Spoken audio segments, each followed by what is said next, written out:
Alright, what's up YouTube? It's your boy Cams, back with another banger. So, today, as promised, we've got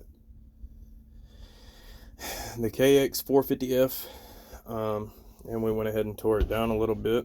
The only thing that I've got is I got it set into time, which for the 2012, there's a very faint mark. I doubt you'll even be able to see it, but it's very faint. Yeah, you're not really going to be able to see it, but it's like there's two little lines on the flywheel that got to line up with this case right here. So we went ahead and lined that up, figured out that it was out of time by one tooth. So there was like 26 or something, 26 timing chain pins. And there should be like 29, I believe it is, or something like that. Anyways, that's how I tell. People may do it a different way. So, that was a bummer, but still not causing the no shifting problem. So right now we're just lightly going down into it to kind of figure out what's wrong with it, what we need to order, and so on and so forth. So we went ahead. I'll take one of these buckets out. So we do have those shims. They're over there. They're right back there. The bigger shims. So, and if you look right there, those are Kibble-White valves. KPMI. That's Kibble-White Precision Machine. So we have Kibble-White valves, intake and exhaust. We'll be taking them out to make sure those are the right springs and everything that go in it, and make sure that they didn't just order the valves. I don't know why they would order valves and not put springs in it, but you never know with people nowadays. So let me get the valve tower off, and I'll get right back to you. Alright, so we have our lineup of how the cam cap bolts should go, and we have our stuff apart. So those are for sure Kibble-White valves. You can tell. But that needs a little bit of cleaning up. So we will take the Dremel and go through and clean all of that stuff up. There's the head. It doesn't look terrible. We do have some pitting here. Right there. That looks like that's about it. And we have that same pitting on the piston. So depending on how this cylinder looks will be dependent on whether I get another cylinder for it and another piston. If it doesn't look too terrible, then we'll probably just stick this back in. But being that it has Kibble-White valves and it looks like somebody's already sanded this down or tried to clean it up or something, we may just go ahead and get a new one.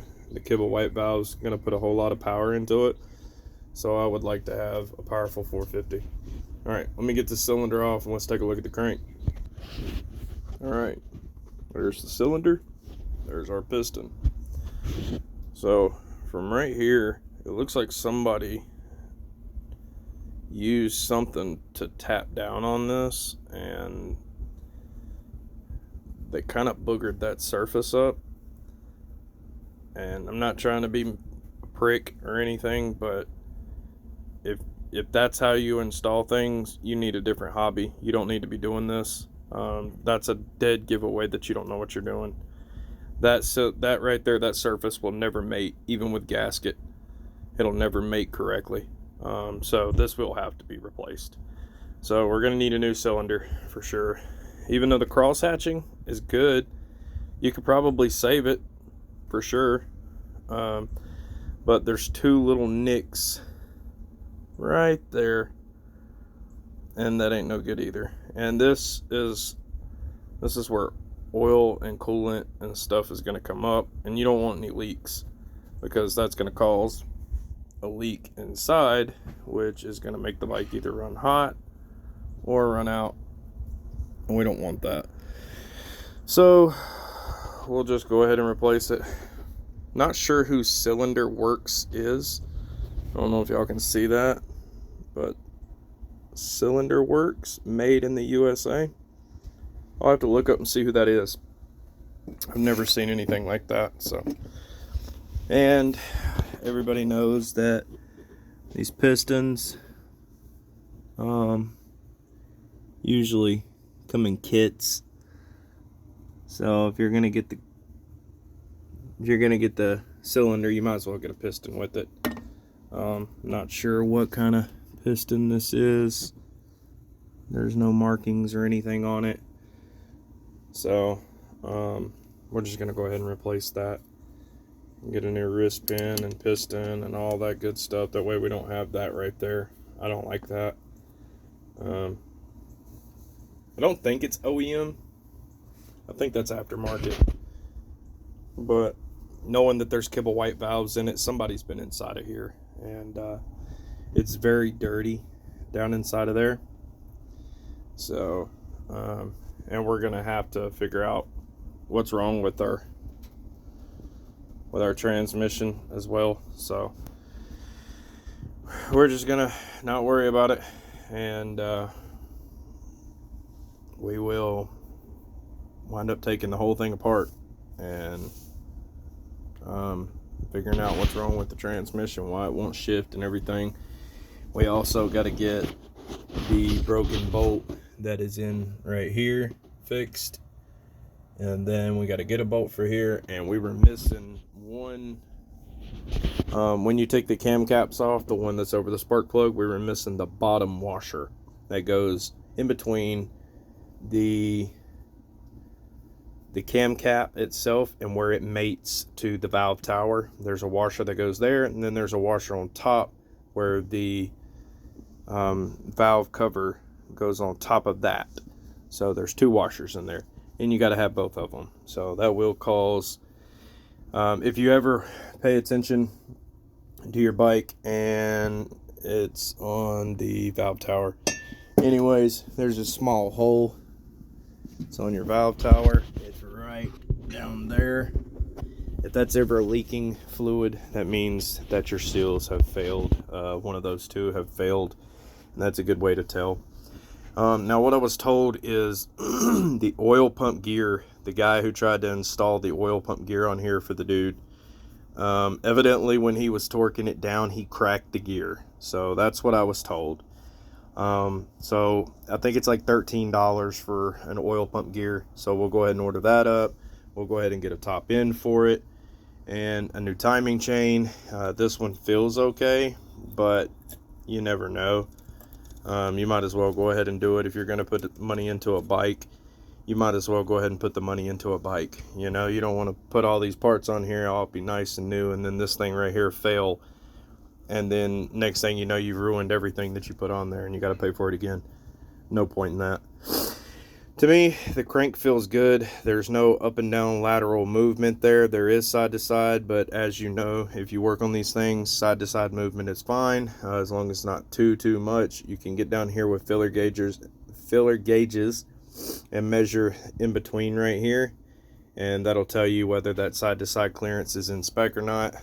Usually if that's out of spec, it's gonna mess up the whole entire thing. So this looks like a normal crank. I don't think that's anything different. So no aftermarket crank there. So yeah, that's basically what we're looking at for the 450. And once we get all these parts back, we will start working on this to get this built up. I know a lot of people are probably interested in seeing that. But we're gonna have a vote and see exactly what you guys would like to see first, the 400EX or the KX450. Which one do you want to see built first? And then off of that vote, we'll be determining whether I work on this or not. Plus this clutch, I believe the clutch plates are about fried on here.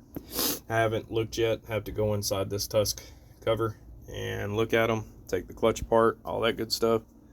So we're going to be doing that very soon. As for now, the motor will stay just like this.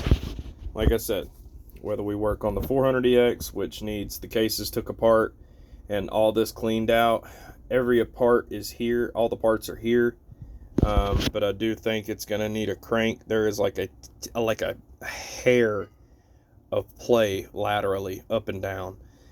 Some people would probably say run it, but for me, if I'm putting money into these things, like I said, and I'm going to be putting the amount of money that I do into it, I might as well replace what I can while I'm in it. That way I don't put it all back together and have a failure. Just makes more sense. This starter, actually, this part right here started spinning when I was trying to take it off. The whole entire nut itself and bolt spins inside of here. I'm sure there's a way to take this apart and fix it, but I'm just, I'm not so good at that. I probably could watch a video or two and do it, but for the price of a new starter, might as well go ahead and get a new starter and then keep this one around. And anytime that starter goes out, then I'll have two of them that I can take and make one good. So that's what we're going to do.